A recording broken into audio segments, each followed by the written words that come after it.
Hi friends, welcome back to my channel. இன்றைக்கி வந்து பார்த்திங்கன்னா ரிஷியோட பர்த்டே. இன்றைக்கி பர்த்டே விலாக் தான் வரப்போகுது. பெரிய விலாக், பெரிய செலிப்ரேஷன்லாம் இல்லை, சின்னதாக ஒரு செலிப்ரேஷன். என்னோடய சேனல் நீங்கள் ஃபஸ்ட் டைமாக பார்க்குறீங்கன்னா சப்ஸ்கிரைப் பண்ண மறந்துடாதீங்க. பக்கத்தில் இருக்க பெல் ஐக்கன் கிளிக் பண்ணி வச்சுக்கோங்க. அப்போ தான் நான் வீடியோ போட நோட்டிஃபிகேஷன் வரும். நீங்களும் வீடியோ மிஸ் பண்ணால் பார்ப்பீங்க. வாங்க இப்போ வீடியோ கண்டினியூ பண்ணலாம். காலையில் எந்திரிச்சது பார்த்திங்கன்னா ஒரு 8 மணி ஆயிடுச்சு. ஏன்னா வந்து எனக்கு ஒரு நாள் முன்னாடி வந்து உடம்பு சரியில்லை, 2 நாள் முன்னாடி வந்து ரிஷிக்கு உடம்பு சரியில்லை. அவனுக்கு வந்து பார்த்திங்கன்னா 102 டிகிரி காய்ச்சல் இருந்துச்சு, எனக்கு பார்த்திங்கன்னா 99 டிகிரி காய்ச்சல் இருந்துச்சு. ஸோ அதனால் வந்து காலையில் எந்திரிக்கிறதுக்கு ரொம்ப கஷ்டமாக இருந்துச்சு. கோயிலுக்கு போகணுமா, செலிப்ரேஷன்லாம் பெருசாக இல்லை, அதனால் வந்து யோசிச்சுட்டே இருந்தோம், கோயிலுக்கு போகணுமா வேண்டாமா அப்படின்னு யோசிச்சுட்டு இருந்தோம். ஏன்னா வந்து எனக்கு உடம்பு சரியில்லை, காலைல எழுந்திரிச்சு குளிச்சுட்டு கோயிலுக்கு போகணுமே அப்படின்னு யோசிச்சுட்டு இருந்தேன். ரிஷியை மட்டும் நீங்கள் கூட்டிகிட்டு போயிட்டு வாங்க அப்படின்னு சொல்லிட்டு இருந்தேன். இல்லை நீனும் கிளம்பு, போயிட்டு வந்துடலாம் அப்படின்னு. அப்புறம் வந்து காய்ச்சலாக இருந்தாலும் பிரச்சனை இல்லை அப்படின்னு குளிச்சு நேராக வந்து கோயிலுக்கு வந்துட்டேன். நான் நேற்றுக்கு பார்த்திங்கன்னா எந்திரிக்கவே முடியாமல் இருந்தேன். இன்றைக்கி எப்படியோ ஓகே, உனக்கு ஒன்றும் இல்லை, எந்திரிச்சு கோயிலுக்கு வந்துடு அப்படின்னு கடவுளே கூப்பிட்டது மாதிரி இருந்துச்சு. அதனால் நானும் டக்குன்னு எந்திரிச்சு கோயிலுக்கு போயிட்டேன். கோயிலுக்கு போனதுக்கப்புறம் பார்த்திங்கன்னா என் ஃபீவரில் எங்கே போச்சுனே தெரியல, ஓகே ஆகிட்டேன். ரிஷியும் வந்து ஓகே ஆகிட்டான். ஹாய் பாருங்க ரிஷி, ஹாய் பாரா. இப்போது ரீசெண்டாக வந்து திருவிழா நடந்துச்சு, நிறைய நாள் நான் கோயிலுக்கு வந்திருந்தேன் அப்படின்னு சொல்லியிருந்தேன்ல, அந்த கோயில் தான் மகாதேவர் கோயில், எங்கள் வீட்டு பக்கத்துலேயே இருக்குது. ஸோ அங்கே தான் வந்திருந்தோம்.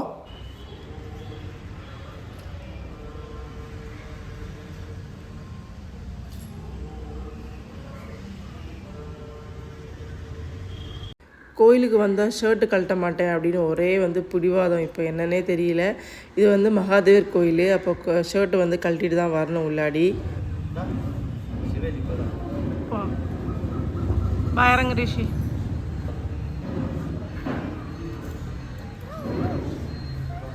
பா அங்க அங்க பதுக்கப்போ.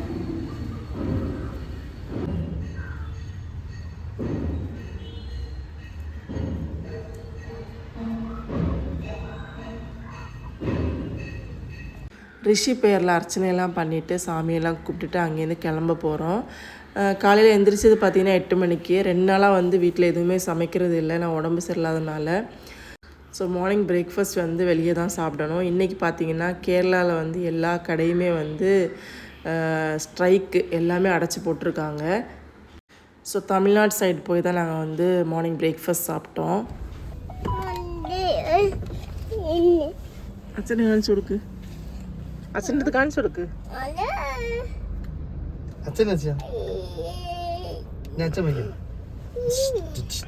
லட்சத்தோட கிட்டாது ரிஷிவை ரிஷிவை என்ன லட்சம் வைக்கும்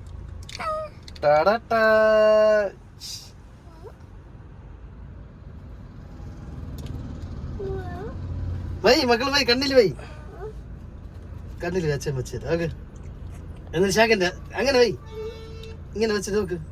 സെക്കൻഡ് ആകെ കണ്ണാടി വെച്ചിട്ട് സെക്കൻഡാടാ, ഈ കൈണ്ട് സെക്കൻഡാ. Happy birthday to you Rishi, love you so much. ഉമ്മന്താ അച്ഛൻ്റെ കയ്യിൽ, അച്ഛൻ്റെ കയ്യിൽ, കയ്യിലൊരു ഉമ്മന്താ, അച്ഛൻ്റെ കയ്യിലൊരു ഉമ്മന്താ, ഉമ്മന്താ ഉമ്മന്താ.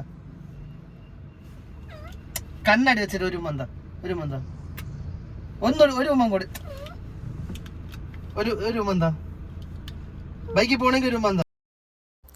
வீட்டுக்கு வரும்போது பார்த்திங்கன்னா ஒரு பேக்கெட் சாக்லேட்டு, அப்புறம் வந்து ஒரு கேக்கு வாங்கிட்டு வந்திருந்தோம். செலிப்ரேஷன்லாம் வந்து பெருசாக இல்லை, நாங்கள் வந்து செலிப்ரேட் பண்ண வேணாம் அப்படி தான் நினச்சிட்டு இருந்தோம். ஏன்னா வீட்டில் செலிப்ரேட் பண்ண வேணாம், அவனுக்கு வந்து டே கேர் போயிட்டுருக்கான் இப்போது. ஸோ அங்கே வந்து ஒரு கேக் வாங்கி கொடுக்கலாம், அவங்க வந்து கட் பண்ணட்டும் அப்படின்னு நான் வந்து யோசிச்சுட்டு இருந்தேன். வீட்டில் செலிப்ரேஷன் வேணாம் அப்படின்னு யோசிச்சதுக்கு காரணம் பார்த்திங்கன்னா எங்கள் அம்மா இறந்து 1 இயர் ஆகலைன்னும். ஸோ அதனால் நல்ல காரியங்கள்லாம் வீட்டில் வச்சு இப்போதைக்கு பண்ண வேணாம், 1 இயருக்கு அப்புறம் பண்ணலாம் அப்படின்னு யோசிச்சுட்டு இருந்தேன். அதனால தான் வேணாம், கேக் கட்டிங்லாம் வேணாம் அப்படின்னு யோசிச்சுட்டு. ஆனால் வந்து பார்த்திங்கன்னா வீட்டில் தான் செலிப்ரேட் பண்ணணும் அப்படின்னு வந்து எழுதியிருக்கு. எங்கள் அம்மாவுக்கு வந்து ஃபஸ்ட்டு பர்த்டேயும் சரி, செகண்ட் பர்த்டேயும் சரி, ரெண்டுமே வந்து எங்கள் அம்மாவோட விருப்பத்தில் தான் நடந்துச்சு. அவங்க தான் வந்து இப்படி செலிப்ரேட் பண்ணணும், அப்படி பண்ணணும் அப்படின்னு சொல்லி 2 பர்த்டேயும் அப்படி தான் நடந்துச்சு. ஆனால் இந்த பர்த்டேக்கு பார்த்திங்கன்னா ரிஷிக்கு உடம்பு முடியாதனால அவனை வந்து 2 டேஸாக வந்து டே கேருக்கு விடலை. ஸோ அதனால் அங்கே வச்சு எதுவுமே வந்து பண்ண முடியாது. எனக்கும் வந்து உடம்பு சரியில்லை. ஸோ இப்படி ஆயிடுச்சு, எங்கேயுமே வந்து வெளியேயும் போக முடியல. இந்த பர்த்டே வந்து இப்படியே விட்டுறலாம், கேக் வந்து கட் பண்ண வேணாம் அப்படின்னு அவனுக்கு என்ன தெரியவா போகுது அப்படின்லாம் யோசிச்சுட்டு இருந்தேன். அப்புறம் பார்த்திங்கன்னா அவனுக்கு வந்து கேக் கட் பண்ணுறது வந்து ரொம்ப பிடிக்கும். போன பர்த்டேக்கு வந்து நான் புரிஞ்சுக்கிட்டேன். அப்புறம் வந்து 1000 சப்ஸ்கிரைபர்ஸுக்கு கேக் கட் பண்ணேன். அந்த டைம்லேயும் சரி, என்னோடய பர்த்டே டைம்லேயும் சரி, கேக் கட் பண்ணுறது அவனுக்கு ரொம்ப பிடிக்கும் அப்படின்னு நான் வந்து புரிஞ்சுக்கிட்டேன். கேக் கட் பண்ணுறப்ப அவனோட ரியாக்ஷன் பாருங்கள், அவன் எவ்வளோ ஹாப்பியாக வந்து கட் பண்ணுறான் அப்படின்னு. இன்னொரு விஷயம் பார்த்தீங்கன்னா, கேக் கட் பண்ணும்போது எங்கள் வீட்டில் வேறு யாருமே இல்லை. நான், ஹஸ்பண்டு, அப்புறம் வந்து ரிஷி. ஃப்ரெண்டில் கேமரா மட்டும் தான் இருந்துச்சு.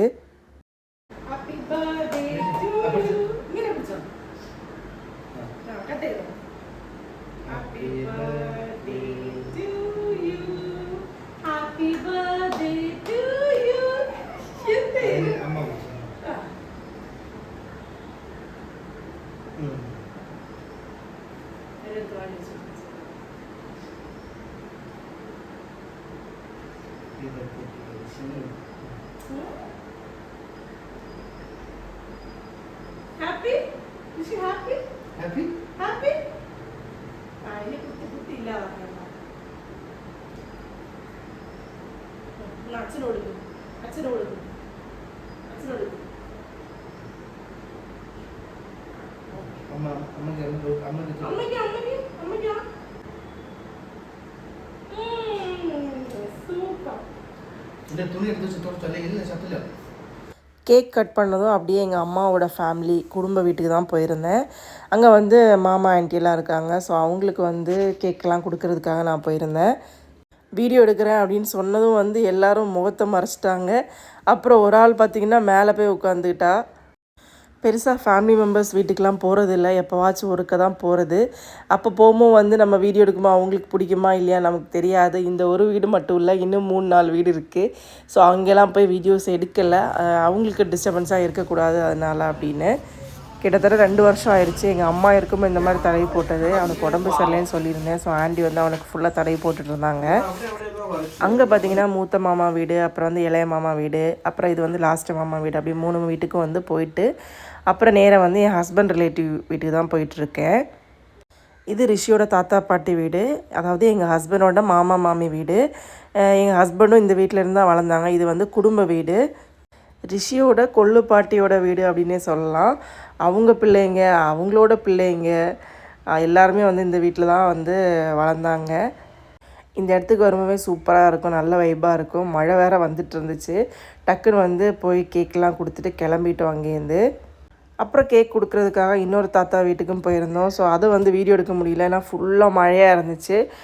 இல்லைன்னா அங்கேயே வீடியோ எடுத்துருக்கலாம். அப்புறம் எனக்கு பேங்குக்கு வர வேண்டிய வேலை இருந்துச்சு. ஸோ அதனால் நேராக வந்து பேங்கு வந்திருந்தேன், தமிழ்நாட்டில் தான். அப்படியே நேராக அங்கேருந்து சாப்பிட்டுட்டு நேராக வந்து கிளம்பிட்டோம். சாப்பாடு பார்த்திங்கன்னா கேரளாவில் வந்து எல்லா ஹோட்டலுமே வந்து நேற்றுக்கு வந்து அடைச்சி தான் போட்டிருந்தாங்க. கேஸ்னால் வந்து ஸ்ட்ரைக் பண்ணியிருந்தாங்க, கேஸ் பிரச்சனைனால.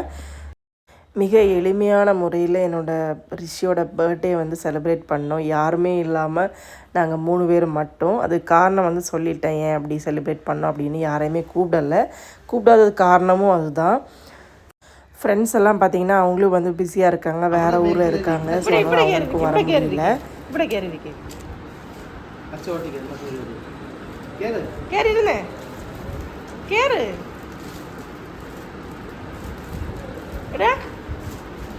பையனுக்கு வந்து ஏதாச்சும் கிஃப்ட் வாங்கலாம் அப்படின்னு வந்து சரி நம்ம வந்து சைக்கிள் வாங்கலாம் அப்படின்னு யோசித்தேன். ஏன்னா வந்து ஆல்ரெடி இருக்கிற சைக்கிள் பார்த்திங்கன்னா ஹஸ்பண்டோட ஃப்ரெண்டு கொடுத்தது. அது வந்து சின்னதாகிருச்சு. அது வந்து 1 இயர் பர்த்டே கொடுத்தது. சரி இப்போ வந்து 3 வயசு ஆயிடுச்சு, கொஞ்சம் ஹைட்டான சைக்கிள் வாங்கிடலாம் அப்படின்னு சைக்கிள் கடைக்கு போய் சைக்கிள் வாங்கினோம். ஃபஸ்ட்டு பார்த்தது பார்த்திங்கன்னா ஆரஞ்சு, ஆனால் திரும்ப வாங்கிட்டு வந்தது பார்த்திங்கன்னா ரெட் கலர் தான் வாங்கிட்டு வந்தோம். அப்புறம் யோசித்தேன் 3 வயசு, ஸோ 3 கிஃப்ட்டு கொடுக்கலாம் அப்படின்னு. ஸோ ஃபஸ்ட்டு கிஃப்ட்டு வந்து பார்த்திங்கன்னா சைக்கிளு, அடுத்த கிஃப்ட் வந்து அவங்க அப்பா கொடுக்க போகிறாங்க. 3rd கிஃப்ட்டு பார்த்திங்கன்னா அதை வாங்கினதும் வந்து உடச்சிட்டான். பில்டிங் பிளாக்ஸ் தான் வாங்கியிருந்தேன், ரொம்ப வருஷமாக யோசிச்சுட்டு இருந்தேன் பில்டிங் பிளாக்ஸ் வாங்கி கொடுக்கணும் அப்படின்னு. ஸோ அதை வாங்கினதும் வந்து ஓப்பன் பண்ணி எல்லாம் வந்து கீழே தான் கிடக்குது. Happy birthday Rishi. Happy birthday to you. அச்சா உம்மந்தா அதல்ல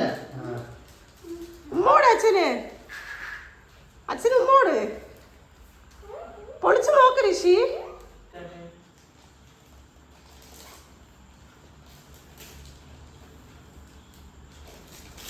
ഗിഫ്റ്റ് എന്ന് പറഞ്ഞാൽ എന്താണ് എല്ലാവരും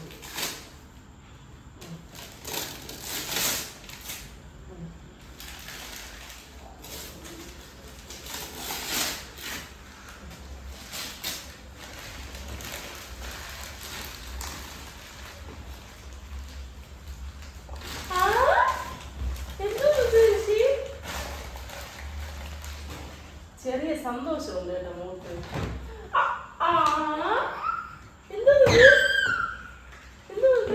വെച്ച് നോക്കട്ടെ അമ്മ. Super super. കൊള്ളാമോ കൊള്ളാമോ ഇത് കൊള്ളാമോ കൊള്ളാമോ?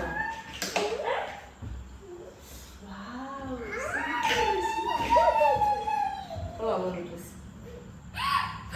ഇത് ഒരു ഗിഫ്റ്റ്, അത് ഒരു ഗിഫ്റ്റ്, കുറെ കിടക്കുന്ന എല്ലാ സാധനവും. മതി മതി. Happy birthday Rishi, happy birthday. Thank you പറ, താങ്ക് യു താങ്ക് യു പറ. இதுதான் அவனுக்கு வாங்கின சைக்கிள், ரெட் கலரு.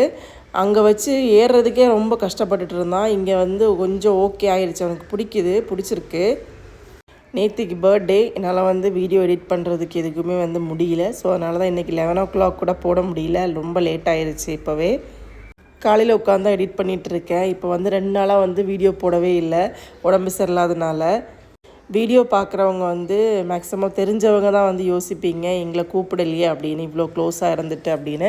யாரும் வந்து தப்பாக நினைக்க வேணாம். பர்த்டே வந்து செலிப்ரேட் பண்ணலை, சின்னதாக அவனுக்கு சந்தோஷத்துக்காக வந்து செலிப்ரேட் பண்ணது. நான் அவனோட கேக் கட்டிங் வீடியோ பார்த்து நான் நைட்டு ஃபுல்லாக உட்காந்து அழுதேன். கேக் கட் பண்ணும்போது முன்னாடி வந்து யாரும் வந்து ஹாப்பி பர்த்டே அப்படின்னு பாடுறதுக்கு யாருமே இல்லைனாலும் கூட அவன் வந்து சந்தோஷமாக ஹாப்பியாக கேக் கட் பண்ணான். அந்த ஒரு கேக்கை வாங்கி கட் பண்ணலைன்னா அவனுக்கு எவ்வளோ வருத்தமாக இருக்கும் அப்படின்னு யோசிச்சு அழுதுகிட்டே இருந்தேன். சின்ன பிள்ளை தான், அவனுக்கு வந்து இப்போ கேக் கட் பண்ணுறது வந்து அவனுக்கு தெரியாது, பர்த்டேன்னே தெரியாது. கரெக்டு தான், பர்த்டேன்னு அவனுக்கு தெரியாது, ஆனால் வந்து கேக் கட் பண்ணுறது எல்லாமே அவனுக்கு தெரியும். நம்மளும் நிறைய ஃபங்க்ஷனுக்கு அவனை கூட்டிகிட்டு போயிருக்கோம், நிறைய கார்ட்டூன் பார்க்குறான். இதிலெல்லாம் வந்து ஒரு கேக் கட் பண்ணுறது அவன் பார்த்து வந்து அவனுக்கே வந்து பிடிச்சிருக்கு. டேட்டு மட்டும் தான் அவங்களுக்கு தெரியாது. கேக்கை கொண்டு நம்ம வந்து டேபிளில் வச்சிட்டோம்னா அவங்களுக்கு வந்து எப்படா கட் பண்ணோம், அவ்வளோ ஹாப்பினஸ்ஸு. ஸோ சிம்பிளாக அவனோட பர்த்டே வந்து சூப்பராக வந்து முடிஞ்சுது. எங்கள் பையனோட பர்த்டே விலாக் வந்து உங்களுக்கு பிடிச்சிருக்குன்னா லைக் பண்ணுங்கள், சப்ஸ்கிரைப் பண்ணுங்கள். அடுத்த ஒரு சூப்பரான வீடியோவில் பார்க்கலாம். அது வரைக்கும் பாய் ஃப்ரெண்ட்ஸ்.